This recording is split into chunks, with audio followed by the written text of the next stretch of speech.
Agora é hora da gente aprofundar as discussões e responder as perguntas que vocês nos enviaram. Para se juntar ao Celano, que vai moderar esse bate-papo, eu chamo novamente ao palco Daniel Popovic e o Luiz Oliveira.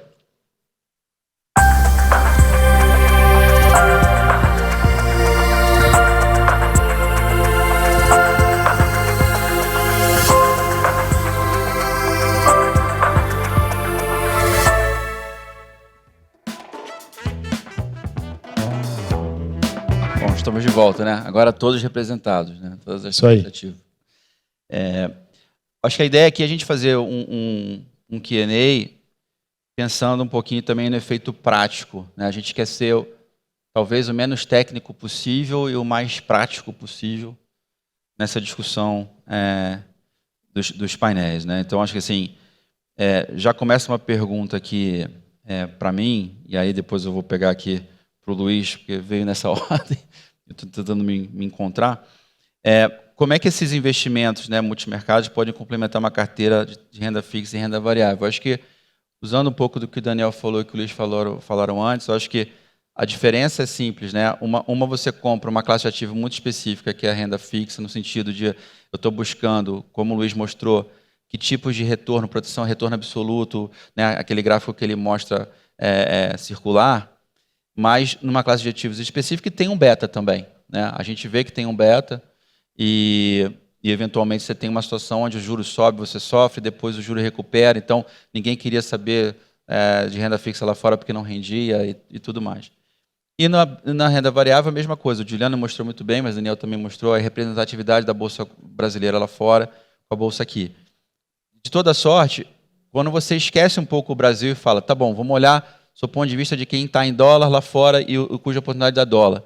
Ele vai olhar renda fixa e renda variável e os multimercados entram como aqueles gráficos que eu mostrei no início. Ele vai diversificar, ele vai mitigar o risco, ele vai ter um beta menor, ele vai ser um total return. Então, ele entra para capturar um pouco do upside não tão grande quanto a bolsa e entra para defender o downside quando você tem um mercado adverso. Então, ele tem um espaço na alocação tanto de renda fixa como renda variável para mitigar risco, diversificação, menos beta, então acho que isso combina bem as estratégias. E aí, já trazendo aqui para o Luiz, existe um debate no mercado, existe um debate no mercado internacional de renda fixa ativa e passiva. Como é que você enxerga isso na parte de renda fixa também, né? Porque claramente eu enxergo muito que não é um fla-flu, mas na renda fixa, como é que você enxerga isso especificamente? Ótima pergunta. Bom, vou fazer uma analogia antes com o mercado de bolsa, tá? No mercado de bolsa existe essa grande discussão, né, de você vai ter um investimento ativo ou passivo. Isso acontece porque no mercado de bolsa acaba sendo muito difícil você gerar um alfa de forma consistente depois de taxas de administração, porque é um mercado muito transparente, né? Uma empresa, quando ela abre capital, ela se compromete a entregar resultados padronizados para todo o mercado ao mesmo tempo, todo mundo tem acesso à mesma informação. Não estou falando que é impossível, tenho certeza que as casas de vocês aí conseguem gerar alfa de forma consistente, mas, obviamente, acaba sendo muito mais difícil. No mercado de renda fixa, a situação é bem diferente, né? Primeiro que ele é um mercado maior, como eu mencionei, né? Um mercado de 139 trilhões de dólares. Segundo ponto, que 50% dos investidores de renda fixa no exterior são investidores não econômicos. O que é investidor não econômico? É aquele cara que não está procurando gerar um alfa. É aquele cara que é um fundo de pensão, que eventualmente ele está casando com o passivo dele. É uma seguradora, é um banco central que eventualmente ele está entrando para comprar títulos do próprio governo para controlar a curva de juros. Então, esse pessoal não tá necessariamente buscando um alfa. Então, teoricamente, fica um pouco mais fácil. Além disso, você tem um dinamismo muito maior do mercado, como mencionei agora há pouco, né? Uma empresa ela emite dívida que vai vencer daqui 3 anos, daqui 5 anos, depois ela vai rolar em outras condições, com outras garantias, no meio do caminho ela pode recomprar o papel, se tiver opção para isso, ela pode emitir um outro papel no meio do caminho. Então é um mercado que constantemente você tem novas informações e novas oportunidades, né? Então, na renda fixa, nós acreditamos que é mais fácil você gerar alfa ao longo do tempo, então a gente acredita piamente. Agora, não tem nada de errado você preferir comprar um ETF passivo, não tem nada de errado nisso. Mas nós acreditamos, e os números mostram isso, que na renda fixa é mais fácil você gerar um alfa de forma consistente. Obrigado, Luiz. Eu acho que assim, só encorajando, ainda dá para a gente fazer perguntas, ainda tem uns 15 minutos de painel. Então, por favor, se tiverem, aproveitem. Fazendo a pergunta aqui para o Daniel, acho que assim, na prática, quais são as principais vantagens de investir em ações de empresas estrangeiras em comparação às ações nacionais? Aí eu diria, complementaria a pergunta, né? É uma ou outra? Bom, eu acho que tem espaço para as duas, né? Acho que a grande questão é quanto de cada uma tem que ter no portfólio. Eu acho que a gente abordou um pouco isso no painel, né? E o que a gente vê é o seguinte: o investidor, quando a gente olha, e a verdade é, conforme as gerações mais novas vão entrando no mundo, a questão da tecnologia pega muito, né? Então, todo mundo aqui tem celular na mão, todo mundo usa computadores, todo mundo tem mais de um computador, mais de um celular, redes sociais. E o que a gente quer como investidor é participar dessas tendências, dessa evolução que está acontecendo no mundo, tá? Então, quando a gente fala da importância de equities internacional, de ações internacionais, é que o investidor participe das tendências de criação de valor que estão acontecendo no mundo. Então, de novo, a gente falou de tecnologia, tem a questão dos semicondutores, agora a gente tem uma nova tendência surgindo aí, que é a tendência da inteligência artificial, né? Quem não quer participar disso? Agora, a pergunta que fica é o seguinte: como participar dessa tendência de inteligência artificial? E aí a gente vê a possibilidade de investir em empresas de semicondutores, né? A gente viu a forte performance de Taiwan no período, Coreia do Sul também tem uma performance muito forte porque participa atualmente na indústria de semicondutores. Quando a gente olha para o Brasil, a gente vê um pouco daquele cenário clássico de país emergente. Um mercado que é basicamente commodities e empresas financeiras que estão muito ligadas ao ciclo de commodities. Existem boas oportunidades, o investidor tem que ficar atento, mas o que faz sentido é ter uma exposição global, é participar, eu acho que das principais tendências de criação de valor estão acontecendo lá fora e dosar muito bem a participação dos ativos brasileiros. Legal. Eu acho que tem uma pergunta aqui interessante que falou o seguinte, que a gente teve exemplos agora em agosto, né, de que lá fora o mercado caiu muito, né? A gente viu o mercado sofrendo e essa parte, inclusive, da inteligência artificial e as empresas de tech. E aí a pergunta é como os multimercados internacionais reportaram durante esse período de recente volatilidade, né? Eu diria o seguinte: a gente, usando algumas estratégias que a gente tem na prateleira, exatamente pelo fato dela poder estar long short, exatamente pelo fato de eventualmente ela poder estar na ponta ao contrário para onde o mercado está indo. Eu dei um exemplo aqui na minha apresentação de um trend following. Trend following é você acreditar que o mercado vai continuar naquela direção, né? E aí você usa algoritmos e de forma sistemática, até quantitativa também, em alguns casos, para tentar ver se esse sinal está mudando e o mercado pode reverter. Então, você tem situações onde o mercado está desabando e tem alguma coisa performando. Então, acho que essa vantagem que você tem. Então, a gente teve no portfólio em agosto, alguns portfólios nossos long short, até dessa natureza de cenário, que performaram para cima, nem foram negativos, o que seria uma...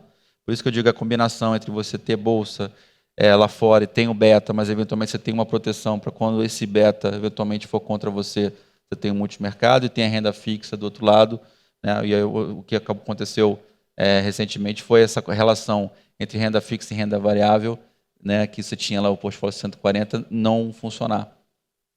Então, acho que tem um espaço para essas duas coisas. E aí, pode falar, né? Só um comentário em relação a isso e fazendo uma ponte até com a outra pergunta que você respondeu.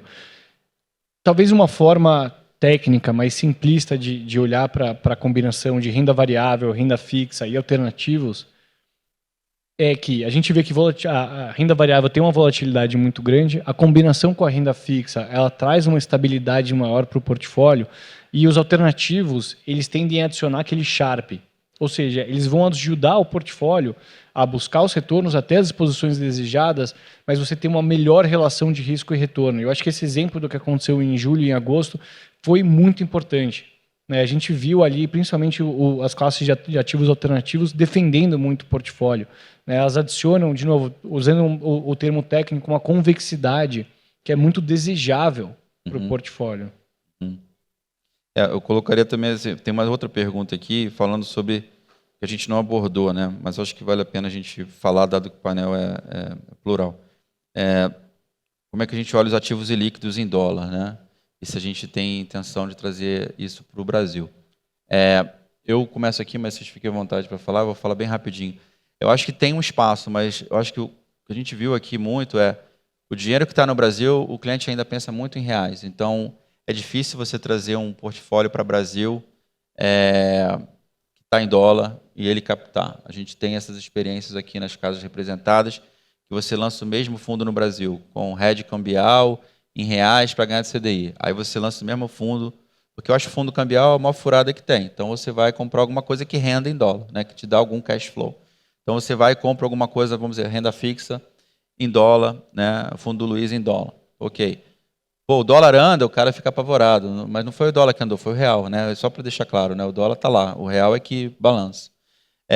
E aí o mesmo fundo aqui, ele em reais ele capta muito mais do que o fundo em dólar. Então, eu acho que teria que ser para um público muito específico, né? Teria que ser para um público realmente que essa exposição em dólar, porque senão esse mental accounting do cliente de achar esse dinheiro está em dólar, esse dinheiro está em reais e confundir banana com laranja, como a gente ouviu aqui nas palestras anteriores, dificulta trazer ele como veículo de acesso. Não sei se vocês queriam complementar alguma coisa. Concordo, em gênero, número e grau. Exatamente isso. Ok. E eu adicionaria um comentário que acho que tem muito a ver com tudo que foi discutido até agora.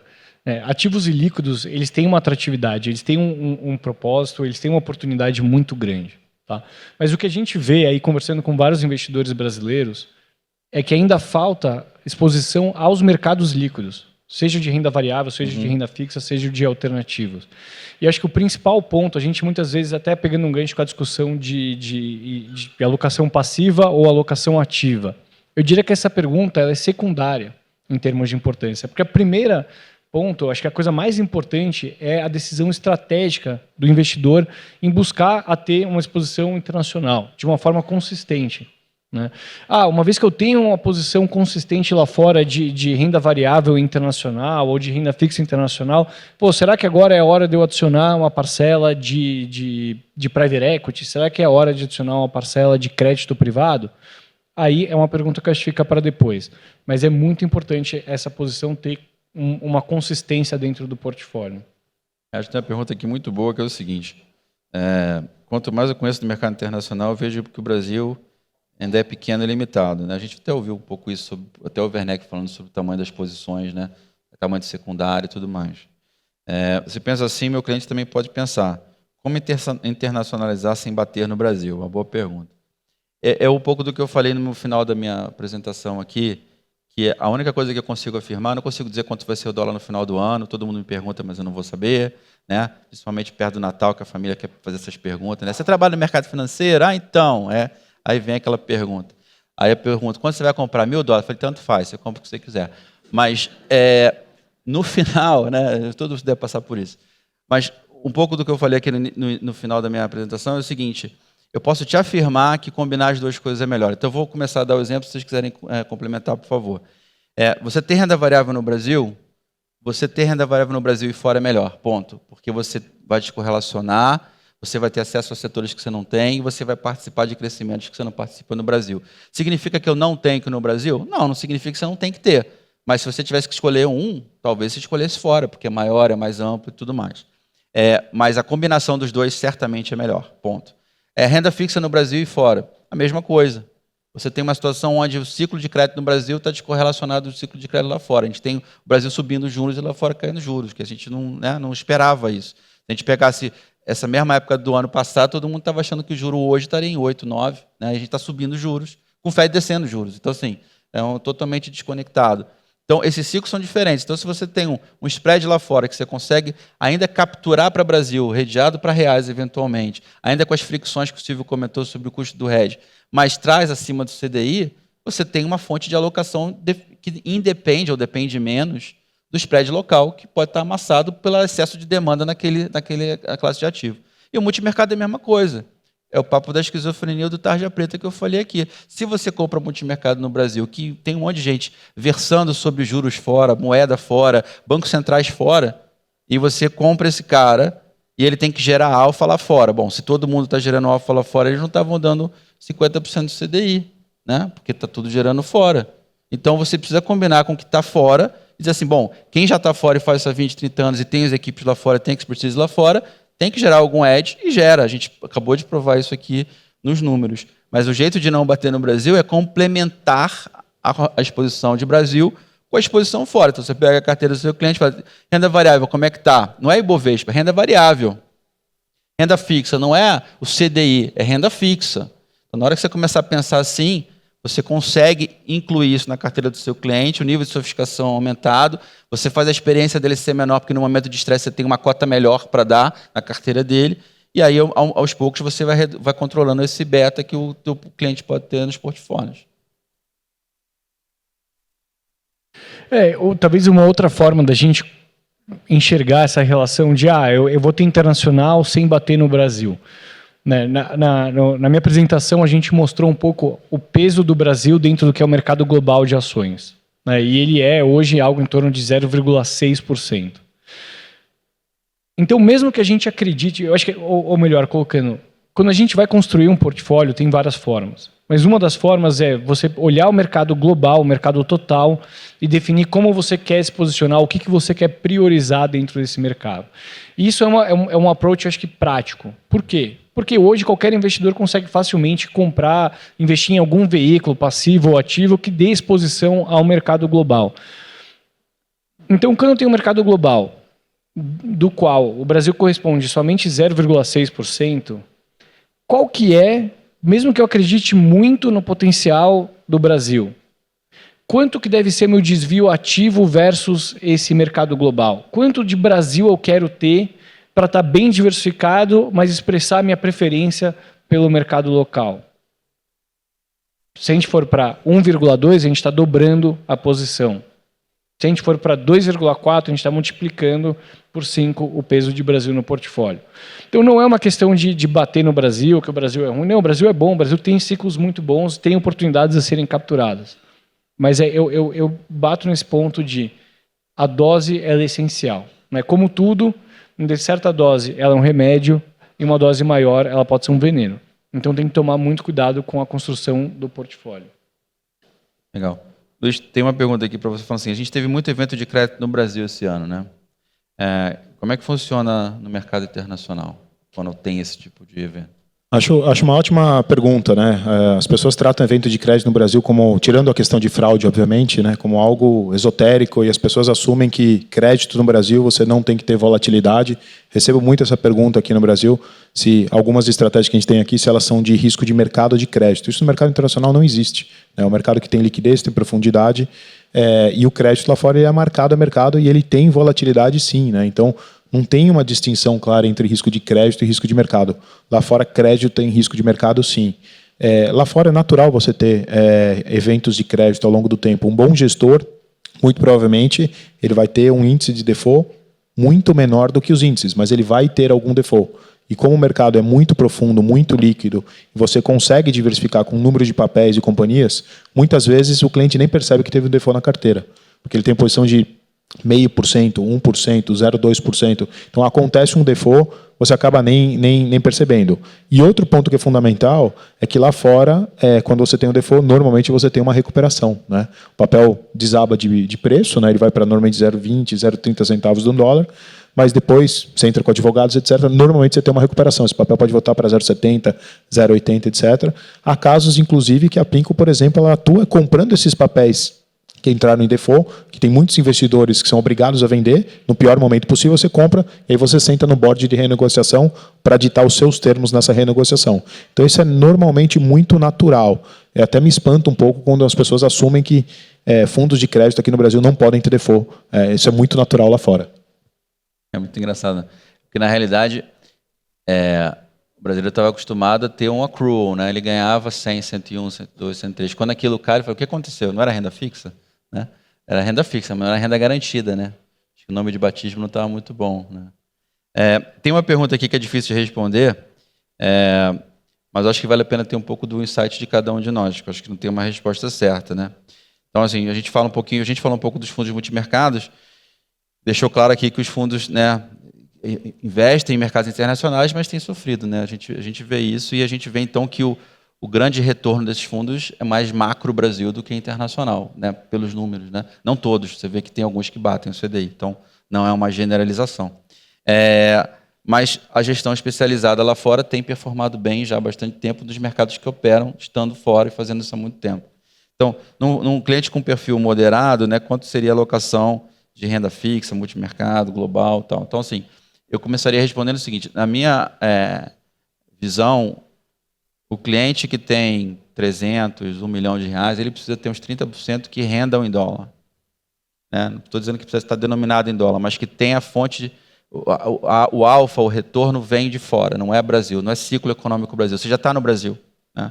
Então, assim, uma grande dificuldade você tem assim, mas as empresas brasileiras a gente conhece muito, tem empresas que são raio, tá? Mas você fala para o gringo que ele tem que comprar a empresa no Brasil em reais, ele fala assim, que nojo, não quero. Né? Eu tenho que fazer o hedge de volta para dólar. Né? Então, o que a gente percebe é que uns 30% tem que estar fora, até pelo advento que a gente falou aqui de inflação e tudo mais. Mas se você parar para pensar, independente do moderado, agressivo, o cara tem uma parcela de renda variável, uma parcela de renda fixa, uma parcela de caixa, né, para as necessidades, uma parcela de multimercados que ele compra, esses fundos, né, mais all-weather, né, como a gente chama, independente da proporção que você faça, o que eu posso afirmar eu acredito que uns 30% tem que render em alguma coisa que está em dólar, ponto. E, eventualmente, ter uma exposição em dólar mesmo na moeda forte, mas pensar em combinar essas caixinhas. Né? Quando eu falar renda variável, meu sonho é assim, daqui a 5 anos a gente está aqui de novo, eu falo assim, renda variável, o Ibovespa não ser a primeira coisa que passa na sua cabeça. Eu acho que esse é o meu sonho. Assim, falar renda variável, ninguém pensou em Ibovespa de primeira, né? Porque assim, o ser humano não consegue pensar ao contrário. Né? Eu falo assim, não pense no elefante, todo mundo lembrou do elefante, concorda? Então assim, queria fazer o contrário. Para vocês tenham uma visão específica de rule of thumb que a gente pudesse dividir?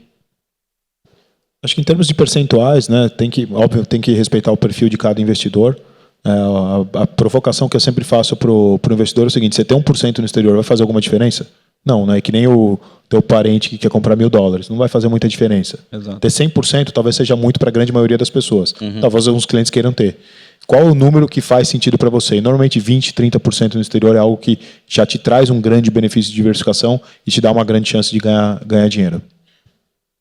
Eu acho que para a gente é nessa mesma linha, né? Se a gente fosse chutar um número, seria de 20% a 40%, até porque, por exemplo, a gente explorou nas apresentações os benefícios de correlação, os benefícios de risco, os benefícios de retorno. Ou seja, é importante ter uma parcela que seja expressiva do portfólio para que você possa colher os benefícios, acho que, dessa diversificação, mas também tem que respeitar as características individuais de cada um, necessidade de caixa, necessidade de curto prazo, mas acho que de 20% a 40% é um bom começo aí para uma discussão individualizada com o cliente de cada um. O relógio vai explodir, então vai se autodestruir em 0 segundos. Obrigado novamente, um bom dia a todos.